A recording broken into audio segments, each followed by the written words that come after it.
موضوع الدرس فی قصۃ افک عائشہ رضی اللہ تعالی عنہا وما فیہا من العبر والحکم، سورۃ النور، تفسیر ابن کثیر۔ الحمد للہ رب العالمین والصلاة والسلام علی اشرف الانبیاء وسید المرسلین سیدنا محمد وعلى آلہ واصحابہ اجمعین۔ اللہم صل علی سیدنا وحبیبنا وشفیعنا محمد وعلى آل محمد کما صلیت علی ابراہیم وعلى آل ابراہیم فی العالمین انک حمید مجید۔ اعوذ باللہ من الشیطان الرجیم، بسم اللہ الرحمن الرحیم۔ سورۃ انزلناها وفرضناها وانزلنا فیہا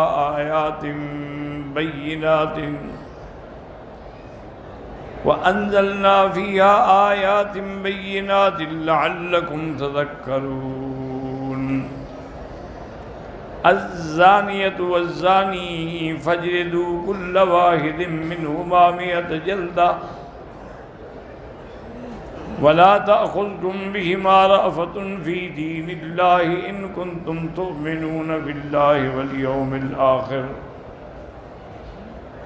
ولیشہد عذابہما طائفۃ من المؤمنین۔ سابقہ درس میں نے عرض کیا تھا سیدہ عائشہ صدیقہ رضی اللہ تعالی عنہ کے بارے میں، اور وہ مفصل روایت جو ہے وہ خود بی بی عائشہ رضی اللہ تعالی عنہ سے ہے۔ وہ فرماتی ہیں کہ مجھے علم نہیں تھا کہ میرے اوپر اس قسم کا کوئی الزام لگایا گیا ہے،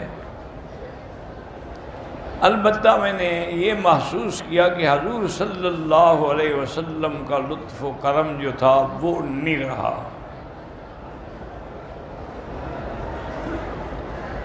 میں بڑا محسوس کر رہی تھی لیکن یہ بھی جرأت نہیں تھی کہ پوچھوں۔ جب آپ کی بے اعتنائی حد سے زیادہ بڑھ گئی تو میں نے درخواست کی کہ حضرت اجازت ہو تو میں اپنے ماں باپ کے گھر میں چلی جاؤں، چونکہ آپ تو توجہ ہی نہیں فرما رہے۔ اور پھر میں ہاں چلی جاؤں، تو میں ماں کے گھر میں آئی۔ ماں بھی بڑی پریشان ہوئی، لیکن ان کو پتہ تھا لیکن انہوں نے مجھے نہیں بتایا۔ پھر میرے والد آئے، وہ بھی مجھے بڑی محبت سے ملے لیکن واقعی کا ذکر نہیں کیا۔ میں نے عرض کیا اپنی اماں سے کہ کیا وجہ ہے آخر حضور پاک کی وہ توجہ، وہ لطف، وہ کرم، وہ محبت نہیں رہی؟ انہوں نے کہا بیٹی غم نہ کرو، ایسے ہوتا ہے۔ اسی اثنا میں ام مستح کے ساتھ اور باقی عورتوں کے ساتھ اپنی قضاء حاجت کے لیے گھر سے کافی دور گئی۔ راستے میں بی بی ام مستح جو تھیں ان کے پاؤں میں ان کا دوپٹہ جو تھا وہ لمبا تھا، وہ نیچے آیا تو وہ ٹھوکر کھا کے گرنے لگی اور فوراً کہا کہ تعس مستح، اللہ مستح کو برباد کرے۔ تو میں حیران ہو گئی، میں نے کہا کیا کہہ رہی ہو؟ انہو رجل بدری، وہ تو بدری صحابی ہے حضور کا، تم اس کے بارے میں بد دعا کر رہی ہو؟ انہوں نے کہا عائشہ تمہیں پتہ نہیں ہے؟ میں نے کہا کس بات کا؟ تو اس نے پھر مجھے سارا واقعہ سنایا کہ تجھ پہ تہمت لگی ہے، تہمت لگانے والا عبداللہ ابن ابی ہے، اور جس شخص کے ساتھ تہمت لگائی گئی ہے اس کا نام صفوان بن المعطل السلمی ہے۔ بی بی کہتی ہے مجھے پھر سب کچھ بھول گیا، اسی حالت میں ہم واپس آئے تو میں نے کہا کہ مستہ کو بد دعا کی. انہوں نے کہا مستہ بھی ان کے ساتھ مل گیا ہے تہمت لگانے والوں کے ساتھ, اس لیے میں نے بد دعا کی. اور انہوں نے مجھے یہ بھی بتایا کہ تمہارے بی بی حمنہ جو ہے, حضور کی بیوی زینب بنت جہش کی بہن حمنہ بنت جہش, وہ بھی ان کے ساتھ ہے, اور حضرت حسان بھی ان کے ساتھ مل گئے. میں بڑی پریشان حال روتے ہوئے گھر آئی اور آ کے چارپائی پہ گر گئی. مجھے ماں نے تسلی دی کہ بیٹا ہوتا ہے, جب آپ جیسی خوبصورت بیوی ہو اور حضور جیسا محبوب شوہر ہو تو لوگ درمیان میں غلط فہمیاں پیدا کرتے ہیں. جب تم نے کوئی گناہ نہیں کیا ہے تو اللہ تعالیٰ تعالی مدد فرمائیں گے, رونے سے کیا ہو جائے گا. اور بیوی فرماتی ہے کہ حضور ہمارے گھر میں آتے تھے, یعنی والدہ کے گھر میں, لیکن میرے بارے میں نام بھی نہیں لیتے تھے, بس فقط اتنا پوچھتے تھے کیف تیکم, اس کا کیا حال ہے, نام بھی نہیں لیتے تھے. پھر حضور پاک صلی اللہ علیہ وسلم نے حضرت سعد کو بلایا جو انصار کے سردار تھے. آپ نے فرمایا تم نے بھی سنا ہے یہ واقعہ؟ ان کا حضور میں نے سنا ہے, لیکن اگر آپ اجازت دیں تو میں اس بدبخت کی گردن اتار دوں, یا اگر میرے قبیلے نے ایسا کیا ہے پھر بھی میں ان کی گردن ماروں گا. لیکن اسید ابن حضیر کھڑے ہوئے, انہوں نے کہا کہ نہیں تم نہیں مارو گے, تو ان کی آپس میں بھی تکرار ہو گئی. حضور پاک نے فرمایا اچھا جاؤ تم لوگ, میں نے تو بلایا تھا کہ تم کوئی بات کرو گے, لیکن تم تو خود لڑنا شروع ہو گئے.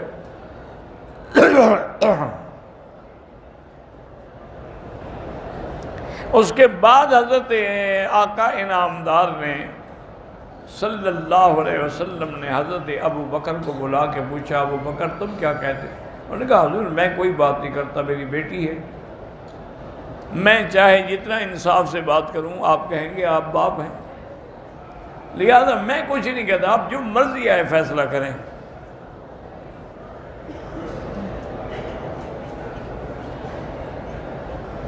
بی بی عائشہ فرماتی ہے کہ بی بی زینب سے بھی حضور نے مشورہ پوچھا, حالانکہ زینب تو میری سوکن تھی نا, لیکن اس نے کہا کہ یا رسول اللہ میں نے عائشہ میں کوئی برائی نہیں دیکھی. ہمیشہ وہ کہتی تھی کہ اللہ اس کو خوش رکھے کہ باوجود سوکن ہونے کے اس نے میری صفائی دی.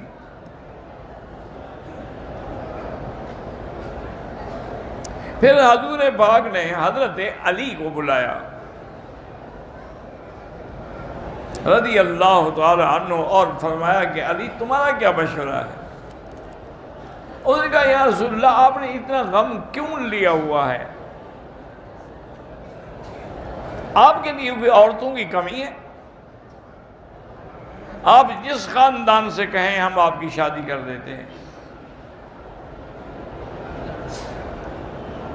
آپ نے فرمایا کہ علی یہ مسئلہ نہیں, مسئلہ یہ ہے کہ عائشہ کے بارے میں مجھے بتاؤ. انہوں نے کہا حضور پھر یہ ہے کہ اس کی جو کنیز ہے نا بی بی بریرہ, اس سے اگر تحقیق کی جائے, تفتیش کی جائے تو بات کھل جائے گی. آپ نے فرمایا ٹھیک. حضرت علی رضی اللہ تعالی عنہ نے بی بی بریرہ کو بلایا, پوچھا کہ عائشہ کے بارے میں کیا کہتی ہے؟ اس نے کہا واللہ وہ تو خالص سونا ہے, اس میں تو کوئی کھوٹ نہیں ہے. ہاں یہ بات ضرور ہے کہ چھوٹی عمر ہے, غفلت بہت ہے, کبھی کبھی آٹا گوندھ کے رکھ دیتی ہے کہ روٹی پکاؤں گی, وہ بکری آ کے کھا جاتی ہے, وہیں بیٹھے بیٹھے سو جاتی ہے. حضرت علی غصے میں آ گئے, فرمانے کہ بریرہ بات سنو, میں تمہاری چمڑی ادھیڑ دوں گا, یہ حضور کا مسئلہ ہے, حضور پاک سے زیادہ ہمیں کوئی محبوب نہیں ہے. اس نے کہا تم میرے ٹکڑے کر ڈالو. جب بی بی پاک ہے میں کیا کہوں؟ میں نے اس میں کوئی عیب نہیں دیکھا. اب حضرت علی رضی اللہ تعالیٰ سمجھ گئے کہ بھئی واقعی ورنہ کوئی عورت اتنی بڑی دھمکی تو برداشت نہیں کر سکتی نا، اور وہ بھی پھر علی جیسے بندے کی جس سے بڑے بڑے پہلوان بھی کانپتے ہوں.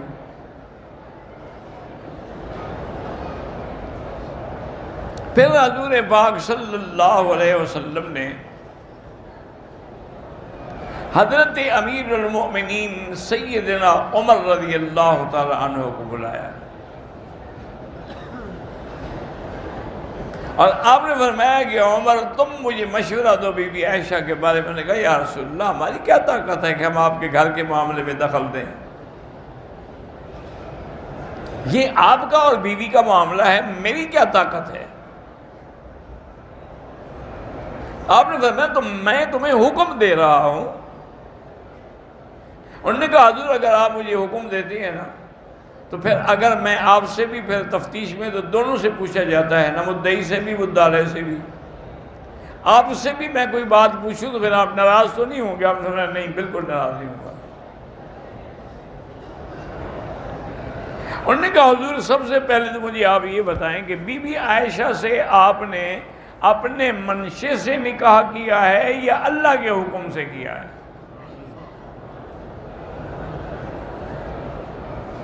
حضرت عمر کا مقام کتنا بڑا ملہم ہے، کیسی بنیادی بات کی.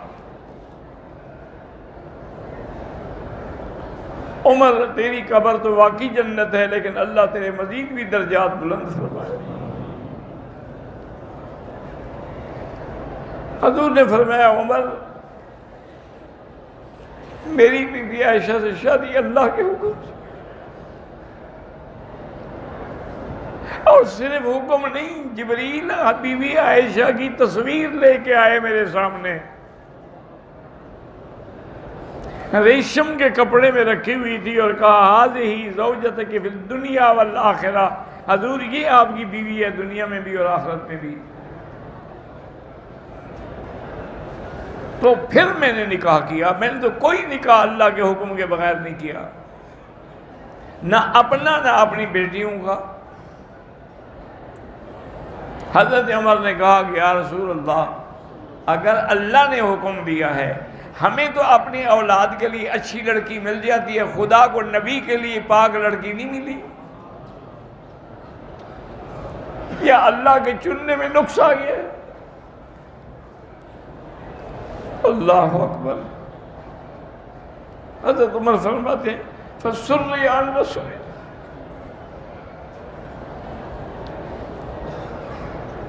حضور پر جو غم کا پہاڑ تھا نا، آپ کا چہرہ گلاب کی طرح کھل گیا.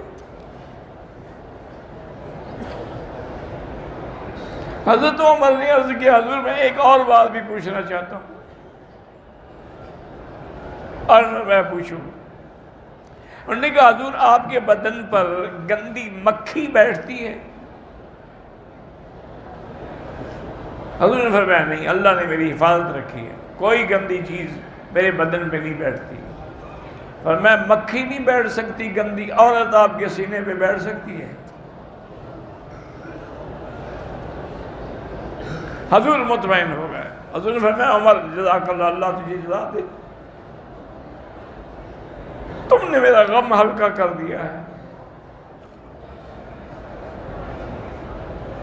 حضور پھر فوراً بی بی عائشہ کے گھر تشریف لائے. بی بی کہتی ہے میں چارپائی پہ پڑی ہوئی تھی، مجھے طاقت نہیں تھی کہ اٹھ کے حضور کا استقبال کروں. حضور نے پھر ابو بکر سے فرمایا کہ ہاں تم کیا کہتے ہو؟ انہوں نے کہا حضور میں کوئی بات نہیں کروں گا، آپ کی بیوی ہے آپ یہ. اسی لیے علماء نے کہا ہے کہ میاں بیوی میں کوئی اختلاف ہو تو والدین کو دخل نہیں دینا چاہیے، ورنہ اختلاف بڑھ جائے گا، ختم نہیں ہوگا.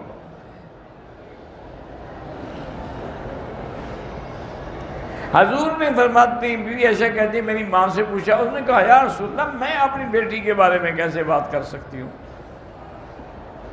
میں بھی کوئی بات نہیں۔ بی بی عائشہ فرماتی ہے میں دیکھ رہی تھی حضور پہ وحی اترنی شروع ہو گئی،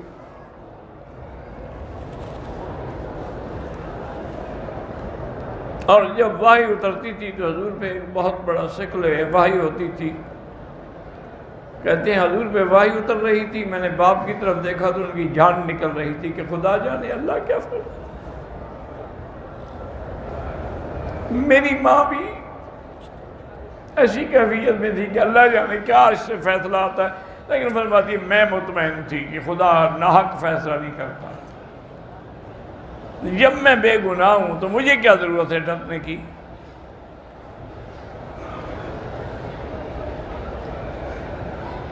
جب وحی ختم ہوئی تو حضور پاک نے فوراً فرمایا ابشری عائشہ ان اللہ برأک من فوق العرش،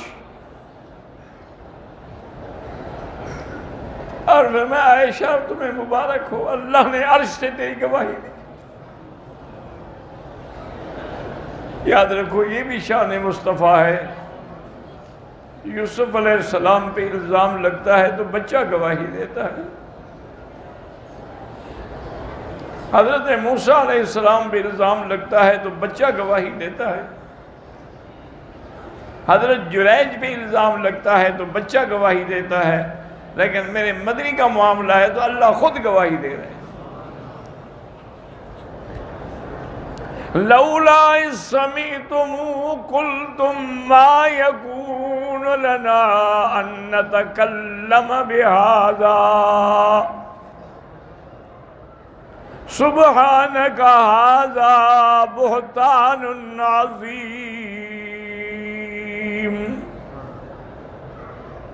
اللہ نے فرمایا کہ میرے نبی جب تم نے یہ باتیں سنی تھی تو اسی وقت کیوں نہیں کہہ دیا کہ بڑا بہتان ہے، جھوٹ ہے۔ حضرت ابو بکر نے بھی اور میری ماں نے بھی مجھے کہا کہ عائشہ قومی فاشکری رسول اللہ، مجھے ابے نے کہا، میں نے کہا اٹھو اور حضور کا شکریہ ادا کرو، میں نے کہا لا اشکر رسول اللہ، یہ بات عائشہ کہہ سکتی، کوئی اور کہے تو وہ تو کافر ہو جائے گا۔ یہی روایتیں پڑھ کے مودودی صاحب جیسے بندے کو بھی غلطی لگی کہ بی بی عائشہ حضور کے سامنے کبھی کبھی زبان درازی کرتی تھی۔ اللہ مرحوم کو بخش دے، یہ زبان درازی نہیں، یہ محبت کا ناز ہے۔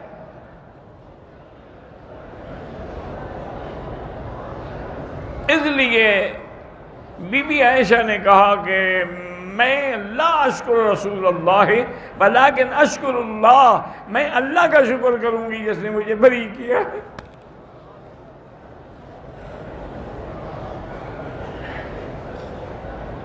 تو اب جناب اللہ پاک کی مہربانی سے بیوی کہتی ہے کہ ہمارے گھر میں تو ایسا تھا نا جیسے کسی موت کے بعد کوئی اور بہار آ جائے، سارے گھر میں خوشیاں ہو گئیں، صحابہ میں خوشیاں ہو گئیں، اور صحابہ سارے مسجد میں جمع ہیں اور خوشیاں کر رہے ہیں کہ حضور کی بیوی پاک ہے، اللہ کا نبی بھی پاک ہے، پاک کے گھر میں پاک ہی آتی ہے۔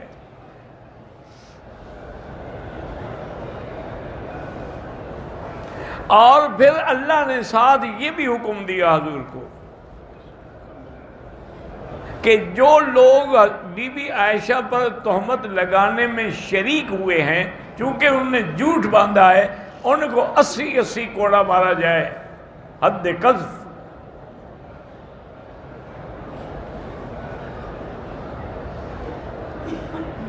بعض روایات میں یہی آتا ہے کہ حضور نے کہا ٹھیک ہے مجھے اللہ نے اختیار دیا ہے، لیکن اب میں اگر عبداللہ بن ابی کو کوڑے ماروں گا تو سارے اس کے قبیلہ کھڑا ہو جائے گا، اس لیے حضور نے نہیں مارے کوڑے، بعض کہتے ہیں کہ چند کو مارے گئے اور چند کو نہیں مارے گئے. مصطح اور حسان کو بھی مارے گئے.